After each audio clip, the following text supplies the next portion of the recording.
Welcome back to Squawk Box. As Washington focuses on stimulus, there is another battle brewing, and that is antitrust. Senator Amy Klobuchar is leading the charge. She's been a vocal critic of big tech's power and is introducing a bill that would stop anti-competitive mergers, strengthen enforcement, and push for civil fines for violators. Senator Klobuchar joins us this morning. She's also writing a book called Antitrust, Taking on Monopoly Power from the Gilded Age to the Digital Age. Good morning to you. Thank you for joining us, Senator. Thank you. Before we get directly into some of the antitrust issues that I know you're dealing with, I want to ask you actually about a market power tech question.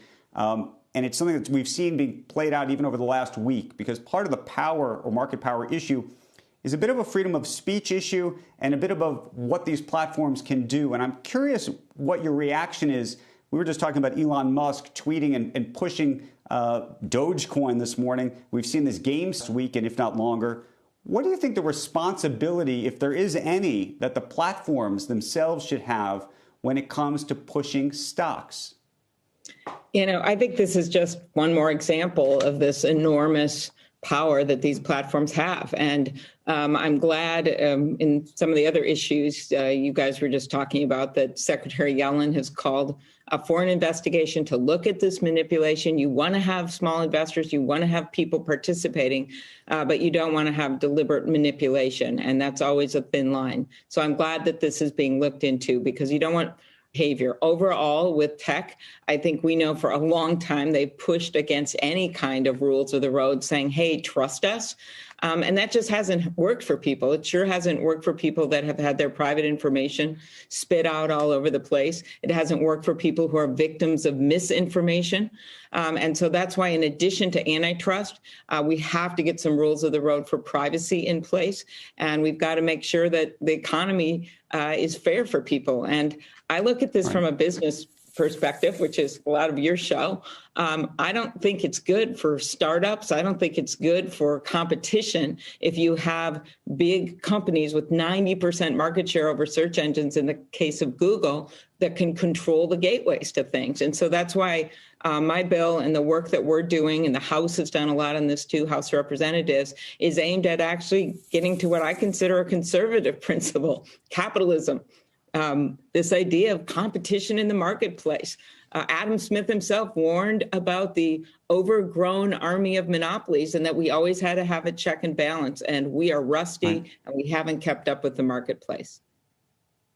Senator, do you tie the issue of antitrust, though, with the idea of misinformation and potentially even manipulation? Because you're right, misinformation, which we've seen in the context of the election, manipulation, in very many ways can be, looked into in the same regard as this GameStop and the election in certain ways could be put into the same category.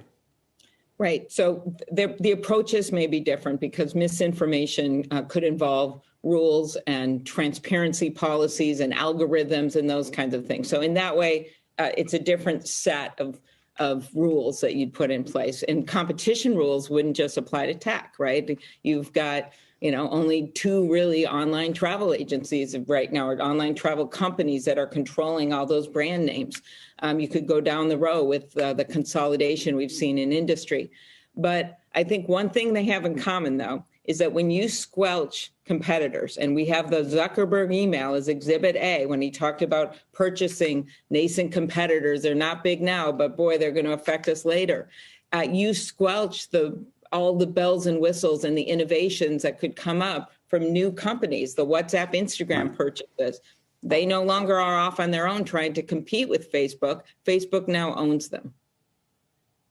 Senator, is the answer to break these companies up? Is the answer to prevent them, the biggest companies, from buying smaller companies? What do you think the ultimate resolution of this should be?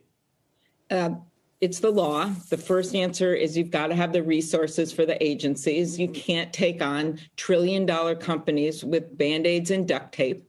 Look back at AT&T breakup, which, by the way, AT&T's own chairman once said it was good for them. It made them a better competitor. You've got the whole cell phone industry spawned because of that. I was a lawyer for MCI at the time. I know exactly what happened. Consumer rates go down. These agencies don't have those resources, and we need to make sure that happens. Grassley and I have a bill. Senator Grassley and I have a bill to do that. Senator, secondly, what do you make of the idea actually that? Go ahead. Well, I was just going to say, what do you make of the idea actually that maybe there's more innovation than we think? And the reason I even suggest that is, you know, TikTok was something that if I said that phrase to you 2 years ago, you would have looked at your watch. If I had said Clubhouse to you, which is an emerging social platform, even 3 months ago, you would have talked about an actual Clubhouse, meaning there are people doing relatively innovative things and actually gaining market share in some regard. There are, and this is one of the most exciting things about America's economy. But let me be clear, I don't want to punish success. When we talk about structural remedies and breaking things up, those companies would then be unleashed to do even more. And my concern is that while we're seeing really good things happening, we also know there's really bad things happening. And part of that is that we don't have the remedies in place.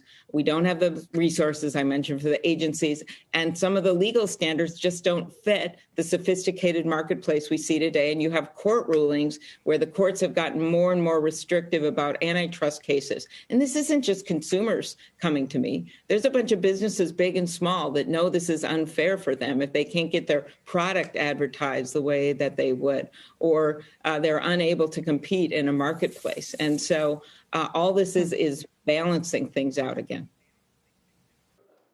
Shepard Smith here. Thanks for watching CNBC on YouTube.